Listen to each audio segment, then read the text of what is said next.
Pharmapal. The Belmont Report, Part A and B. Hello and welcome back. Today we're diving into a highly debated and ethically complex topic, ethical principles and guidelines for the protection of human subjects of research.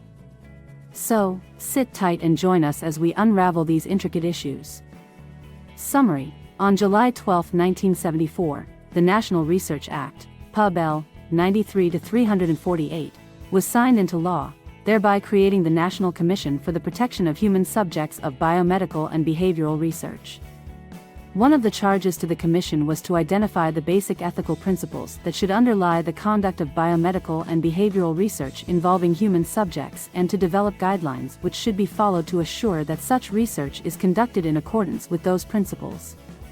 In carrying out the above, the Commission was directed to consider I. The boundaries between biomedical and behavioral research and the accepted and routine practice of medicine. 2. The role of assessment of risk-benefit criteria in the determination of the appropriateness of research involving human subjects. 3. Appropriate guidelines for the selection of human subjects for participation in such research. And 4. The nature and definition of informed consent in various research settings. The Belmont Report attempts to summarize the basic ethical principles identified by the Commission in the course of its deliberations. It is the outgrowth of an intensive 4-day period of discussions that were held in February 1976 at the Smithsonian Institution's Belmont Conference Center, supplemented by the monthly deliberations of the Commission that were held over a period of nearly 4 years. It is a statement of basic ethical principles and guidelines that should assist in resolving the ethical problems that surround the conduct of research with human subjects. By publishing the report in the Federal Register, and providing reprints upon request, the Secretary intends that it may be made readily available to scientists, members of institutional review boards, and federal employees. Unlike most other reports of the Commission, the Belmont Report does not make specific recommendations for administrative action by the Secretary of Health, Education, and Welfare. Rather, the Commission recommended that the Belmont Report be adopted in its entirety, as a statement of the Department's policy. The Department requests public comment on this recommendation. Ethical principles and guidelines for research involving human subjects. Scientific research has produced substantial social benefits. It has also posed some troubling ethical questions. Public attention was drawn to these questions by reported abuses of human subjects in biomedical experiments, especially during the Second World War. During the Nuremberg war crime trials, the Nuremberg Code was drafted as a set of standards for judging physicians and scientists who had conducted biomedical experiments on concentration camp prisoners. This code became the prototype of many later codes intended to assure that research involving human subjects would be carried out in an ethical manner. The codes consist of rules, some general, others specific, that guide the investigators or the reviewers of research in their work. Such rules often are inadequate to cover complex situations. At times they come into conflict, and they are frequently difficult to interpret or apply. Broader ethical principles will provide a basis on which specific rules may be formulated, criticized, and interpreted. 3 principles, or general prescriptive judgments, that are relevant to research involving human subjects are identified in this statement. Other principles may also be relevant. These 3 are comprehensive, however, and are stated at a level of generalization that should assist scientists, subjects, reviewers, and interested citizens to understand the ethical issues inherent in research involving human subjects. These principles cannot always be applied so as to resolve beyond dispute particular ethical problems. The objective is to provide an analytical framework that will guide the resolution of ethical problems arising from research involving human subjects. This statement consists of a distinction between research and practice, a discussion of the 3 basic ethical principles, and remarks about the application of these principles. Part A. Boundaries between practice and research. A. Boundaries between practice and research. It is important to distinguish between biomedical and behavioral research, on the one hand, and the practice of accepted therapy on the other, in order to know what activities ought to undergo review for the protection of human subjects of research. The distinction between research and practice is blurred partly because both often occur together, as in research designed to evaluate a therapy, and partly because notable departures from standard practice are often called experimental, when the terms experimental and research are not carefully defined. For the most part, the term practice refers to interventions that are designed solely to enhance the well-being of an individual patient or client and that have a reasonable expectation of success. The purpose of medical or behavioral practice is to provide diagnosis, preventive treatment, or therapy to particular individuals. By contrast, the term research designates an activity designed to test an hypothesis, permit conclusions to be drawn, and thereby to develop or contribute to generalizable knowledge, expressed, for example, in theories, principles, and statements of relationships.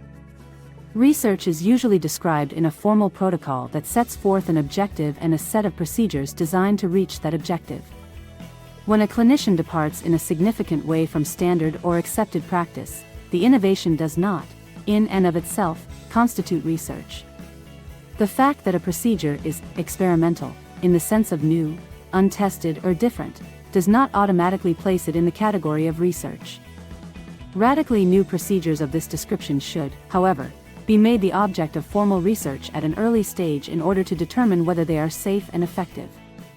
Thus, it is the responsibility of medical practice committees, for example, to insist that a major innovation be incorporated into a formal research project.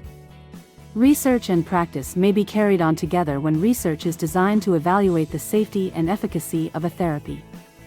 This need not cause any confusion regarding whether or not the activity requires review.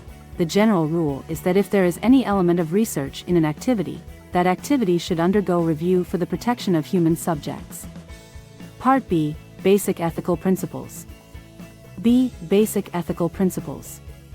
The expression basic ethical principles refers to those general judgments that serve as a basic justification for the many particular ethical prescriptions and evaluations of human actions. 3 basic principles, among those generally accepted in our cultural tradition, are particularly relevant to the ethics of research involving human subjects: the principles of respect of persons, beneficence, and justice. 1. Respect for persons. Respect for persons incorporates at least 2 ethical convictions: first, that individuals should be treated as autonomous agents, and second, that persons with diminished autonomy are entitled to protection. The principle of respect for persons thus divides into 2 separate moral requirements: the requirement to acknowledge autonomy and the requirement to protect those with diminished autonomy. An autonomous person is an individual capable of deliberation about personal goals and of acting under the direction of such deliberation. To respect autonomy is to give weight to autonomous persons' considered opinions and choices while refraining from obstructing their actions unless they are clearly detrimental to others. To show lack of respect for an autonomous agent is to repudiate that person's considered judgments, to deny an individual the freedom to act on those considered judgments, or to withhold information necessary to make a considered judgment, when there are no compelling reasons to do so. However, not every human being is capable of self-determination. The capacity for self-determination matures during an individual's life, and some individuals lose this capacity wholly or in part because of illness, mental disability, or circumstances that severely restrict liberty.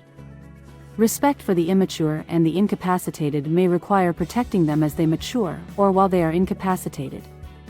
Some persons are in need of extensive protection, even to the point of excluding them from activities which may harm them. Other persons require little protection beyond making sure they undertake activities freely and with awareness of possible adverse consequence. The extent of protection afforded should depend upon the risk of harm and the likelihood of benefit. The judgment that any individual lacks autonomy should be periodically re-evaluated and will vary in different situations. In most cases of research involving human subjects, respect for persons demands that subjects enter into the research voluntarily and with adequate information. In some situations, however, application of the principle is not obvious. The involvement of prisoners as subjects of research provides an instructive example. On the one hand, it would seem that the principle of respect for persons requires that prisoners not be deprived of the opportunity to volunteer for research. On the other hand, under prison conditions they may be subtly coerced or unduly influenced to engage in research activities for which they would not otherwise volunteer. Respect for persons would then dictate that prisoners be protected. Whether to allow prisoners to volunteer or to protect them presents a dilemma. Respecting persons, in most hard cases, is often a matter of balancing competing claims urged by the principle of respect itself. 2. Beneficence. Persons are treated in an ethical manner not only by respecting their decisions and protecting them from harm, but also by making efforts to secure their well-being. Such treatment falls under the principle of beneficence. The term beneficence is often understood to cover acts of kindness or charity that go beyond strict obligation. In this document, beneficence is understood in a stronger sense, as an obligation. Two general rules have been formulated as complementary expressions of beneficent actions in this sense. 1. Do not harm, and 2. Maximize possible benefits and minimize possible harms. The Hippocratic maxim, do no harm, has long been a fundamental principle of medical ethics. Claude Bernard extended it to the realm of research, saying that one should not injure one person regardless of the benefits that might come to others. However, even avoiding harm requires learning what is harmful, and, in the process of obtaining this information, persons may be exposed to risk of harm. Further, the Hippocratic Oath requires physicians to benefit their patients according to their best judgment. Learning what will in fact benefit may require exposing persons to risk. The problem posed by these imperatives is to decide when it is justifiable to seek certain benefits despite the risks involved, and when the benefits should be foregone because of the risks.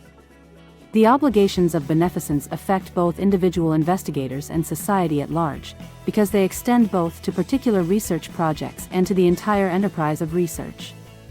In the case of particular projects, investigators and members of their institutions are obliged to give forethought to the maximization of benefits and the reduction of risk that might occur from the research investigation. In the case of scientific research in general, members of the larger society are obliged to recognize the longer-term benefits and risks that may result from the improvement of knowledge and from the development of novel medical, psychotherapeutic, and social procedures. The principle of beneficence often occupies a well-defined justifying role in many areas of research involving human subjects. An example is found in research involving children. Effective ways of treating childhood diseases and fostering healthy development are benefits that serve to justify research involving children, even when individual research subjects are not direct beneficiaries. Research also makes it possible to avoid the harm that may result from the application of previously accepted routine practices that on closer investigation turn out to be dangerous. But the role of the principle of beneficence is not always so unambiguous. A difficult ethical problem remains, for example, about research that presents more than minimal risk without immediate prospect of direct benefit to the children involved. Some have argued that such research is inadmissible, while others have pointed out that this limit would rule out much research promising great benefit to children in the future. Here again, as with all hard cases, the different claims covered by the principle of beneficence may come into conflict and force difficult choices. 3. Justice. Who ought to receive the benefits of research and bear its burdens?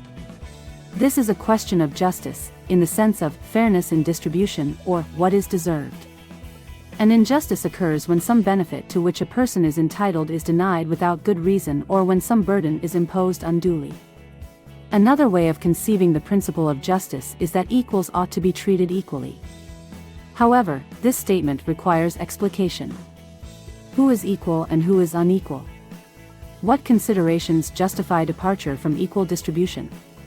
Almost all commentators allow that distinctions based on experience, age, deprivation, competence, merit, and position do sometimes constitute criteria justifying differential treatment for certain purposes. It is necessary, then, to explain in what respects people should be treated equally. There are several widely accepted formulations of just ways to distribute burdens and benefits. Each formulation mentions some relevant property on the basis of which burdens and benefits should be distributed. These formulations are: 1. To each person an equal share, 2. To each person according to individual need, 3. To each person according to individual effort, 4.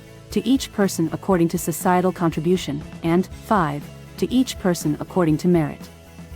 Questions of justice have long been associated with social practices such as punishment, taxation, and political representation. Until recently, these questions have not generally been associated with scientific research.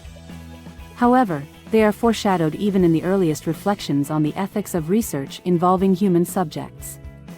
For example, during the 19th and early 20th centuries, the burdens of serving as research subjects fell largely upon poor ward patients, while the benefits of improved medical care flowed primarily to private patients. Subsequently, the exploitation of unwilling prisoners as research subjects in Nazi concentration camps was condemned as a particularly flagrant injustice. In this country, in the 1940s, the Tuskegee syphilis study used disadvantaged, rural black men to study the untreated course of a disease that is by no means confined to that population. These subjects were deprived of demonstrably effective treatment in order not to interrupt the project, long after such treatment became generally available. Against this historical background, it can be seen how conceptions of justice are relevant to research involving human subjects. For example, the selection of research subjects needs to be scrutinized in order to determine whether some classes, e.g., welfare patients, particular racial and ethnic minorities, or persons confined to institutions, are being systematically selected simply because of their easy availability, their compromised position, or their manipulability, rather than for reasons directly related to the problem being studied. Finally, whenever research supported by public funds leads to the development of therapeutic devices and procedures, justice demands both that these not provide advantages only to those who can afford them and that such research should not unduly involve persons from groups unlikely to be among the beneficiaries of subsequent applications of the research. And thank you for watching. Don't forget to like, share, and subscribe for more content. See you next time. Pharmapal.